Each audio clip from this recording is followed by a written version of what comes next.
Assalamualaikum warahmatullahi wabarakatuh. Bismillahirrahmanirrahim. Alhamdulillahi rabbil alamin. Alladzi ahyana ba'da ma amatana wa ilaihi nusyur.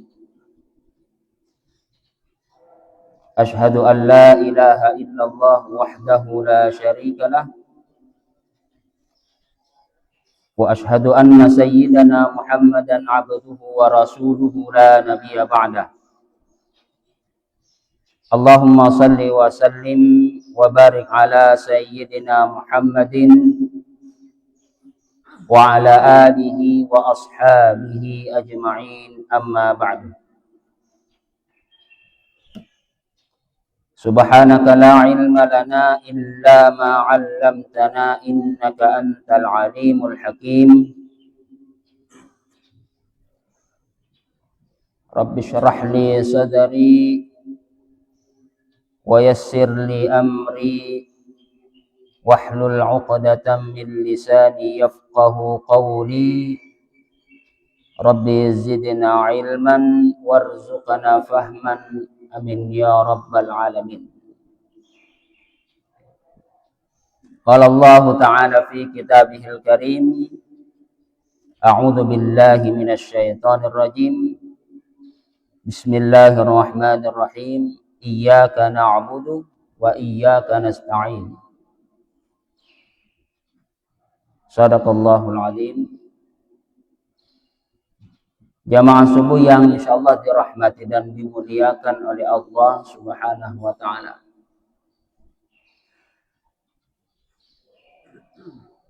Sebagaimana ayat yang saya bacakan tadi pada muqaddimah,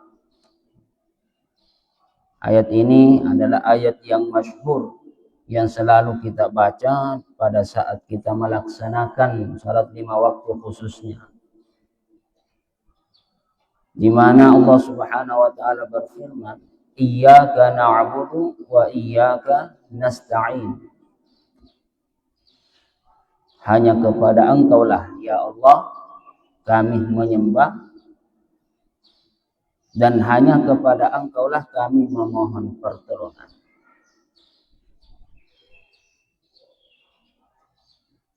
Berbicara masalah ibadah, jadi ibadah itu menghimpun 2 pokok atau 2 fondasi. Jadi orang beribadah, hamba beribadah kepada Allah Subhanahu wa ta'ala memiliki 2 tujuan pokok. Yang pertama adalah ghayatul hub, tujuan cinta, dan yang kedua ghayatul khudu, dan yang kedua adalah tujuan tunduk dan patuh kepada Allah Subhanahu wa ta'ala.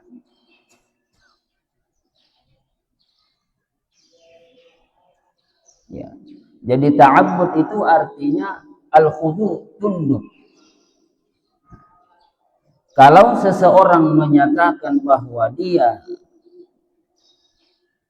cinta terhadap Allah, namun dia tidak tunduk kepadanya, maka tidak dikatakan sebagai menyembah.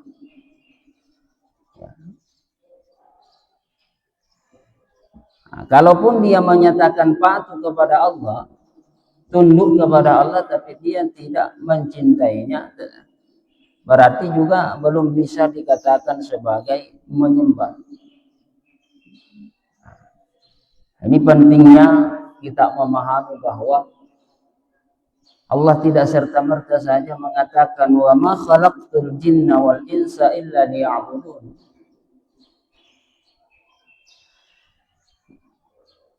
Memang tujuan kita adalah untuk menyembah, beribadah kepada Allah Subhanahu wa ta'ala, tetapi ibadah itu harus didasari dengan 2 landasan yang pokok, yaitu rasa cinta dengan patuh serta tunduk kepada Allah Subhanahu wa ta'ala.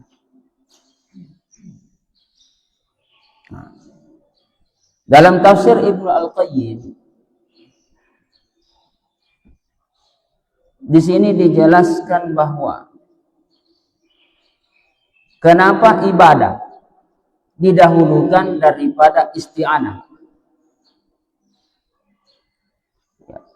Taqdimul ibadah 'alal isti'anah. Didahulukan ibadah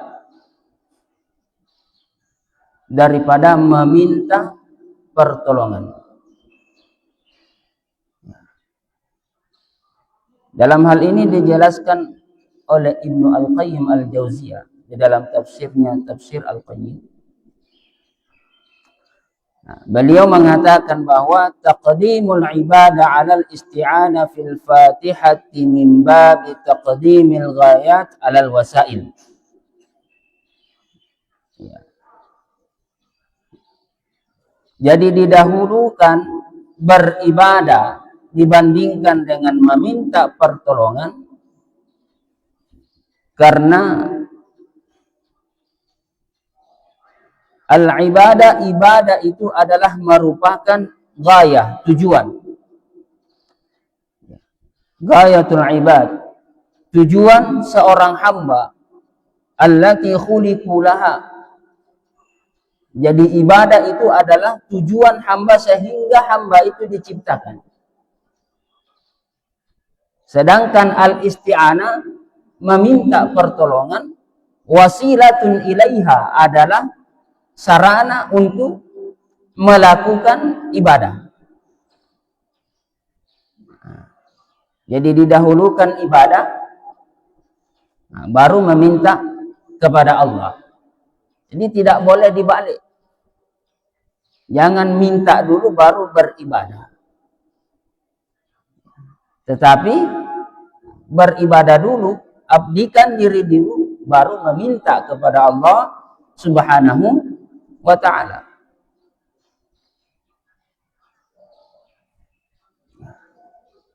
Makanya sebahagian ulama tafsir menjelaskan bahwa kenapa pada kalimat-kalimat doa di dalam Al-Quran itu menggunakan kalimat Rabbana.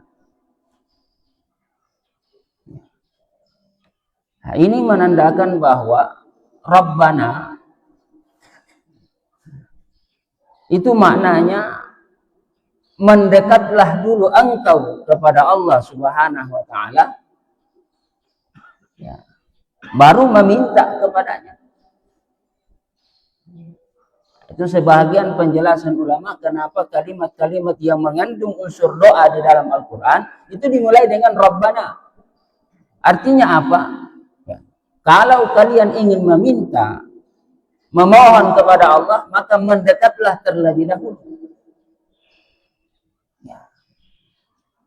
Adakan pendekatan diri kepada Allah Subhanahu wa ta'ala.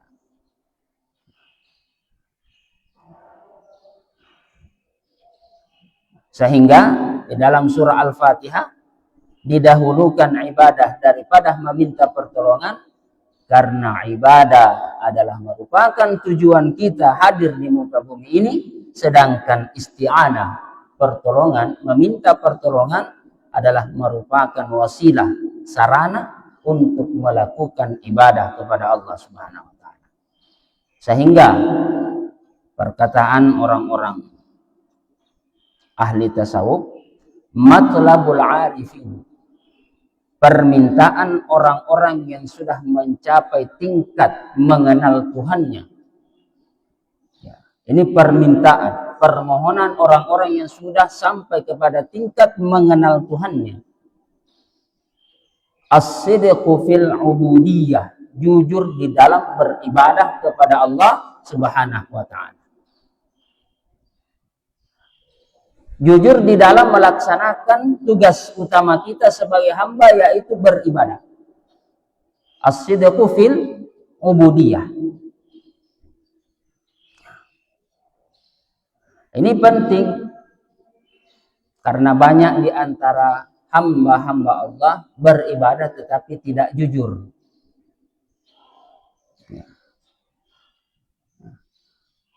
Wal qiyam bi huquqir rububiyah, Dan juga salah satu permintaan orang-orang yang sudah sampai kepada puncak mengenal Tuhannya, al-qiyamu bihuquqir rububiyah, menegakkan atau menunaikan hak-hak Allah Subhanahu wa taala. Jadi dalam melaksanakan ibadah penting yang namanya jujur. Jangan sampai kita beribadah khususnya salat, tetapi Allah katakan kepada kita, lima taquluna ma la taf'alun.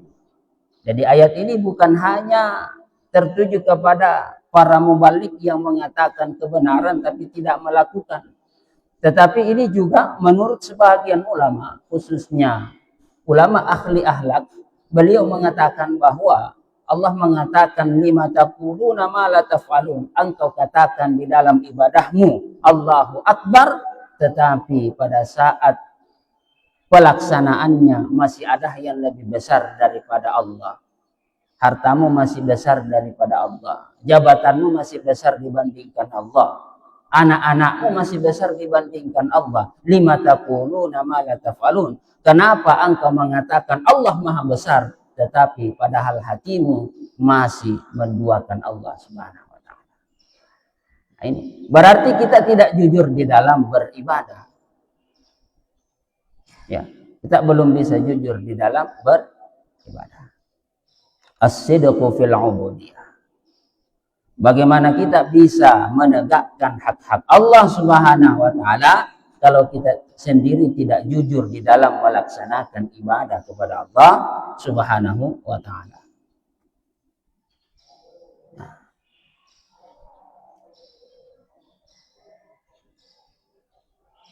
Jamaah subuh yang dirahmati dan dimuliakan oleh Allah Subhanahu wa taala.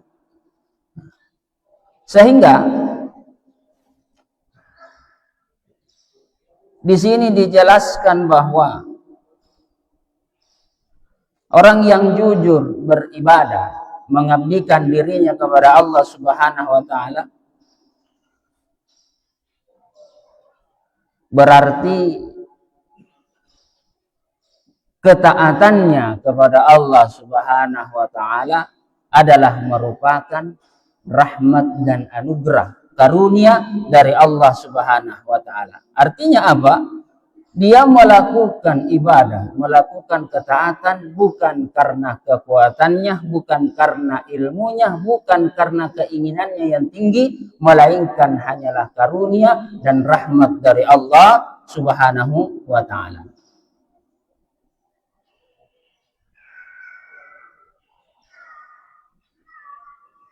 Sehingga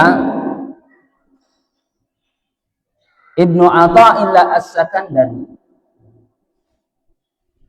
mengatakan bahwa la tufrihuka at-ta'atu li'annaha barazat minka.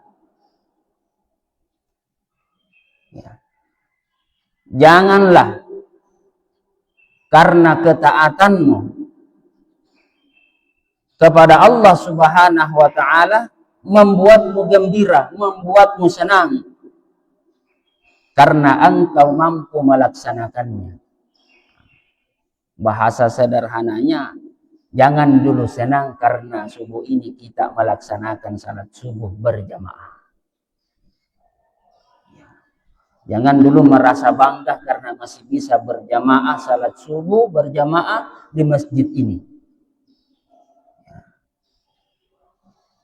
Wafrah biha, akan tetapi bergembiralah karena kita bisa melakukan ketaatan, kita bisa salat subuh berjamaah di tempat ini, di masjid ini, li'annaha barazat minallahi ilaika, karena sesungguhnya ketaatan itu terjadi karena taufik dari Allah Subhanahu wa taala, karunia dari Allah Subhanahu wa taala, rahmat dari Allah Subhanahu wa taala.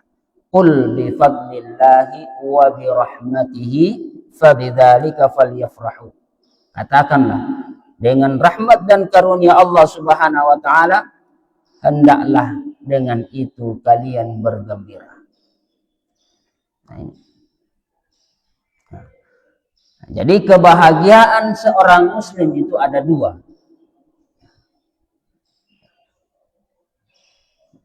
Jadi kebahagiaan seorang muslim di dalam melakukan ketaatan kepada Allah Subhanahu wa taala itu dibagi menjadi dua. Pertama, kebahagiaan dengan memandang bahwa sesungguhnya ketaatan atau ibadah yang dia lakukan itu sebagai nikmat yang dikaruniakan oleh Allah kepada kita. Nah, ini. Jadi kemampuan kita melakukan ibadah itu adalah merupakan karunia dan rahmat dari Allah Subhanahu wa taala.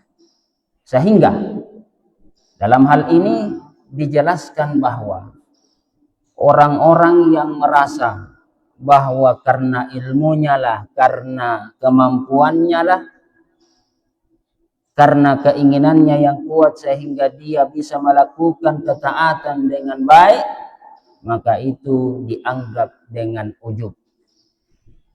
Itu masuk dalam kategori asyirkul khafi, syirik yang samar-samar. Apalagi kalau kita menganggap bahwa masih pandai, ya, kalau kita masih suka menilai cara orang beribadah, berarti kita belum bisa jujur di dalam beribadah kepada Allah Subhanahu wa taala. Kalau masih kita suka membandingkan cara kita beribadah dengan orang lain, berarti belum bisa dikatakan jujur beribadah kepada Allah Subhanahu wa taala. Belum bisa dikatakan jujur. Kenapa? Masih menganggap bahwa apa yang dia lakukan dari ketaatan itu adalah merupakan bersumber darinya. Padahal dia tidak sadar bahwa segala kekuatan, kemampuan, ilmu itu adalah merupakan karunia yang diberikan oleh Allah Subhanahu wa taala kepadanya sehingga dia bisa melakukan ketaatan kepada Allah Subhanahu wa taala. Hanya tidak boleh kita, ya, kalau memang kita orang jujur di dalam beribadah, nah, tidak boleh kita banding-bandingkan ibadah dengan orang. Dan ini masyhur sekali, ya, ini umum sekali. Masih banyak di antara kita, ada Ustaz, ada orang salatnya seperti ini, salatnya seperti ini, bagaimana ini Ustaz? Nah, jangan sampai kita sibuk mengurusi ibadahnya orang, padahal ibadah kita belum tentu diterima. Ya. Inilah makanya ulama kita di akhir-akhir seperti ini, umat Islam sekarang butuh yang namanya ilmu akhlak. Karena semakin hari semakin berkurang, semakin hilang ini yang namanya ilmu akhlak. Ya. Di dalam Al-Quran kita membaca Innallaha alimun hakim, wallahu alimun hakim. Sesungguhnya Allah maha mengetahui lagi maha bijaksana. Nah, yang hilang itu, yang kita tidak bisa tiru itu, yang tidak dicontoh oleh hamba Allah itu adalah sikap al-hakimnya, sifat bijaksananya. Dan ilmu itu harus dibandingi dengan al-hikmah. Tidak bisa kalau ilmu itu tidak dibungkus dengan akhlak. Karena kapan ilmu itu tidak dibungkus dengan akhlak, maka itu akan membinasakan. Ya.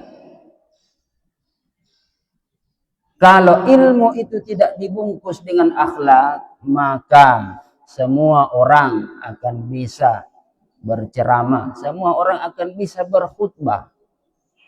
Dan salah satu tanda akhir zaman, kathirul khutaba, banyaknya ahli ceramah, banyaknya orang yang pintar berpidato, wa qalilul ulama, sedikit ulama. Itu tanda-tanda akhir zaman. Semakin hari semakin berkurang ulama dan semakin banyak para muballigh, orang yang pandai berbicara di depan podium.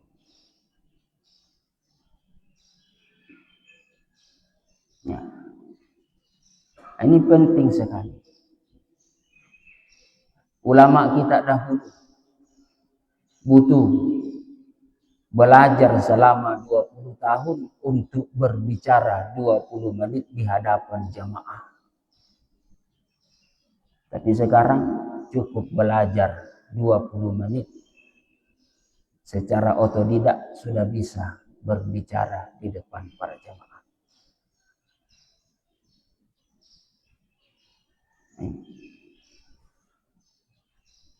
Perlu hati-hati. Apakah salah? Tidak salah sebenarnya. Tetapi kita juga harus tahu kapasitas kita. Ya. Sebenarnya jujur saja saya sampaikan.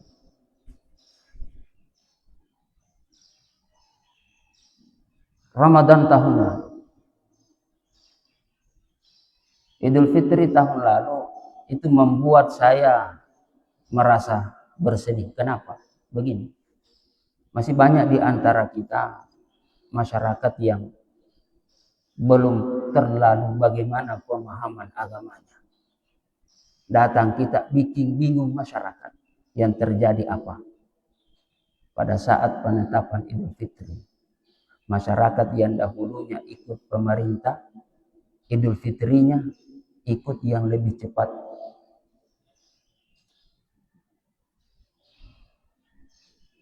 Kenapa seperti itu? Apakah mereka salah? Bukan mereka yang salah. Ramadan itu bukan miliknya organisasi. Idul Fitri itu bukan miliknya organisasi. Tapi itu milik Allah. Kenapa kita tidak mau duduk bersama?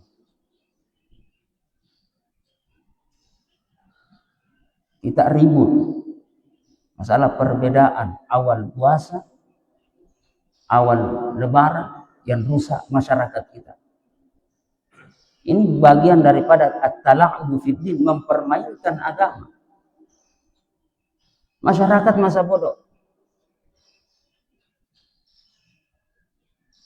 Puasanya ikut yang lambat, lebarannya ikut yang cepat. Siapa yang salah? Ini karena ilmu tidak ada akhlak. Masing-masing mengedepankan ego. Sehingga yang korban adalah masyarakat yang pemahaman agamanya masih minim.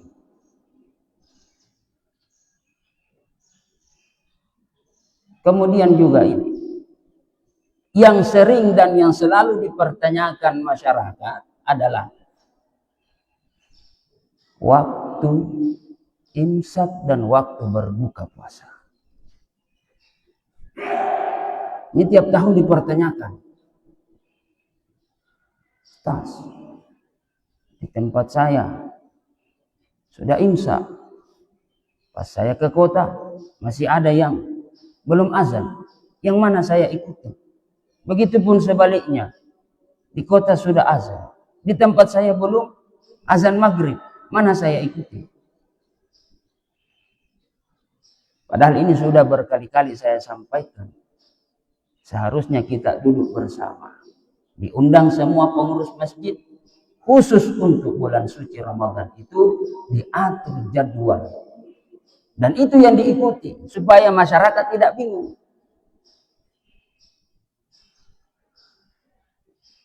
Akibatnya apa? Kalau dia mau buka puasa, cari yang cepat azan.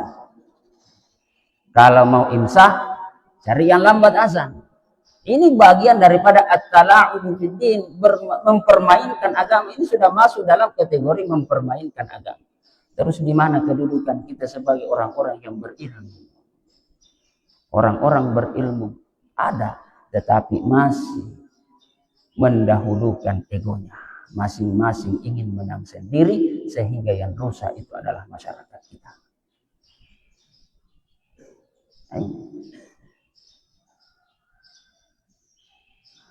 Apa juga yang menyebabkan kita terpecah? Karena banyaknya masjid. Terus terang saja ya. Seharusnya masjid itu cuma satu, yang banyak itu adalah musalla. Bukan masjid yang banyak. Sehingga masjid yang besar jamaahnya kurang. Karena semua lari kepada masjid-masjid kecil. Makanya di Arab itu, khususnya di tempat saya belajar itu di Mesir itu ya, satu masjid itu orang bisa salat sampai di luar sana. Karena memang cuma ya, tidak banyak masjid. Musalla banyak, tapi masjid yang ditempati untuk salat Jumat itu sedikit. Sehingga yang khutbah-khutbah itu adalah para khatib-khatib senior, para ulama-ulama senior. Jadi tidak pusing lagi pengurus masjid cari khatib. Ya. Karena yang didahulukan itu adalah ulama-ulama senior. Nah, sekarang karena semakin banyak masjid, biasa pusing, semakin kurang yang bisa khutbah, makanya diutuslah yang tidak. Mohon maaf, karena ini sudah terjadi. Saya mau jujur, saya merasa sedih sekali melihat kondisi masyarakat kita sekarang saat ini. Ya. Tahun kemarin bahkan menyalahkan, bahkan masyarakat kita menyalahkan ulama. Na'udzubillah summa na'udzubillah.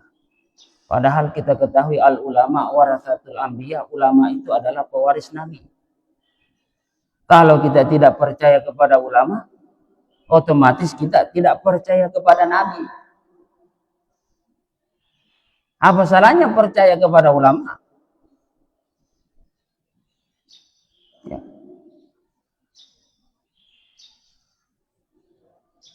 Padahal sudah dijelaskan dalam sebuah kaidah, hukmul hakim yarfa'ul ikhtilaf.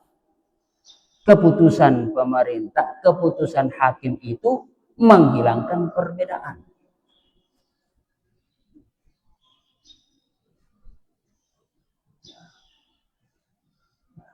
Saya sampaikan di hadapan jemaah ini supaya kita kembali sadar bahwa jangan gara-gara kita, perbuatan orang-orang yang berilmu sehingga masyarakat kita berani mempermainkan agama.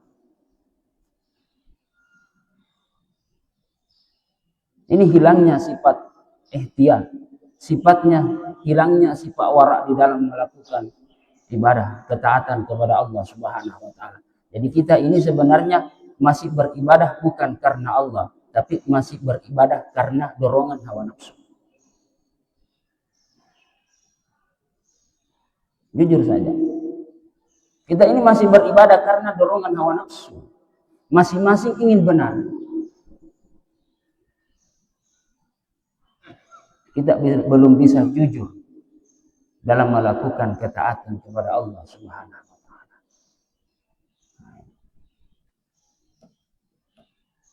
Mudah-mudahan ya, Ramadan tahun depannya sudah tidak ada lagi yang terjadi seperti tahun ini. Saya sangat merasa kasihan sekali, ya. Tidak usah saya sebut di mana itu terjadi dan itu tempat saya melakukan pembinaan. Na'udzubillah summa na'udzubillah. Ya memang dia tidak pergi lebaran, tapi dia sudah tidak berpuasa. Besoknya baru dia lebaran. Yang parah lagi, ada di antara kita 2 kali khutbah. Mohon maaf. Orang yang khutbah pada saat, ya, contoh, saya belum puasa, saya belum lebaran hari ini, tapi saya sudah ikut khutbah, otomatis saya sudah berlebaran meskipun saya tidak berbuka. Orang yang sudah berlebaran hari itu diharamkan untuk berpuasa. Ada juga yang mengatakan bahwa salat Idul Fitrinya dianggap salat duha. Ayat ini yashtaruna bi ayatillahi thamanan qalila, menjual ayat-ayat Allah dengan harga murah. Apa salahnya kita menolak? Mohon maaf, saya belum berlebaran hari ini. Nanti besok saya berlebaran. Rusak masyarakat kita seperti ini. Rusak. Ya. Jadi seharusnya ini kita kembali kepada akhlak. Bagaimana beretika di dalam melaksanakan ketaatan kepada Allah Subhanahu wa taala. Kita kembali kepada memperdalam ilmu agama. Jangan karena dorongan hawa nafsu kita memperbaikan agama, sehingga yang binasa ini adalah masyarakat yang pemahaman agamanya masih minim. Kasihan mereka. Ya. Jadi inilah iyyaka na'budu wa iyyaka nasta'in. Perlu kita pahami baik-baik bahwa kita beribadah ini bukan hanya sebatas beribadah saja, tetapi perlu untuk jujur di dalam melaksanakan ibadah kepada Allah Subhanahu wa taala. Dan di dalam melaksanakan ibadah itu kita tidak bisa terlepas dari Allah Subhanahu wa taala, maka yang kita minta setelah ayat itu, ihdina as-siratal mustaqim, tunjukkanlah kami jalan yang lurus. Jangan dulu minta yang lain, jangan minta harta, jangan minta kesehatan, jangan minta kesuksesan sebelum minta ihdina as-siratal mustaqim. Apa itu as-siratal mustaqim? Ya Allah, tolonglah saya ini, tolonglah hambamu yang lemah ini untuk jujur di dalam beribadah kepadamu ya Allah. Ihdina as-siratal mustaqim, siratal ladzina an'amta alaihim, seperti jujurnya beribadah para nabi, para wali, para syuhada, para orang-orang saleh di dalam melakukan ketaatan kepada Allah Subhanahu wa taala. Ini yang dari dulu kita minta. Induknya permintaan adalah as-siratal mustaqim. As-siratal mustaqim itu adalah as-sidqu fil ubudiyah, jujur di dalam melaksanakan ketaatan kepada Allah Subhanahu wa taala, wal qiyamu bi huquqir rububiyah, dan menegakkan hak-hak Allah Subhanahu wa taala. Jadi seperti itu. Jemaah subuh yang dirahmati dan dimuliakan oleh Allah Subhanahu wa taala. Jadi sebagai kesimpulan dari pengajian subuh kita kali ini, pertama, mari kita kembali mempelajari ilmu akhlak. Ya. Umat Islam sekarang butuh yang namanya ilmu akhlak. Kita sudah banyak orang-orang yang berilmu tinggi, tetapi yang kurang adalah akhlaknya. Al-adabu fawqal ilmi, adab itu masih lebih di atas daripada ilmu pengetahuan. Kemudian yang kedua, mari kita jaga persatuan dan kesatuan kita. Jangan kita bikin masyarakat bingung sehingga terjadilah at-tala'ubu fiddin, terjadilah permainan, mempermainkan agama. Na'udzubillah, summa na'udzubillah. Jangan sampai karena kelakuan kita, ya, yang biasa itu adalah kalau perahu itu masih di atas air, tapi yang tidak biasa itu ketika air sudah naik di atas perahu. Mungkin inilah yang sempat saya sampaikan. Mudah-mudahan ada manfaatnya bagi kita semua. Lebih dan kurangnya mohon dimaafkan. Subhanakallahumma bihamdik, asyhadu an la ilaha illa anta, astaghfiruka wa atubu ilaik. Mari kita berdoa kepada Allah Subhanahu wa taala. Bismillahirrahmanirrahim. Alhamdulillahirabbil alamin. Allahumma salli wa sallim ala sayyidina Muhammad wa ala ali sayyidina Muhammad. Allahumma faqihna fid din. Allahumma faqihna fid din. Allahumma faqihna fid din wa 'allimna ta'wil bi rahmatika ya arhamar rahimin. Allahumma arinal haqqa haqqan warzuqna ittiba'ah wa arinal batila batilan warzuqna ijtinabah. Allahumma inna nas'aluka al-huda wat-tuqa wal afafa wal ghina. Rabbana zalamna anfusana wa illam taghfir lana wa tarhamna lanakunanna minal khasirin. Rabbana atina fid dunya hasanah wa fil akhirati hasanah wa qina adzabannar. Wa sallallahu ala sayyidina Muhammad walhamdulillahi rabbil alamin. Al-Fatihah.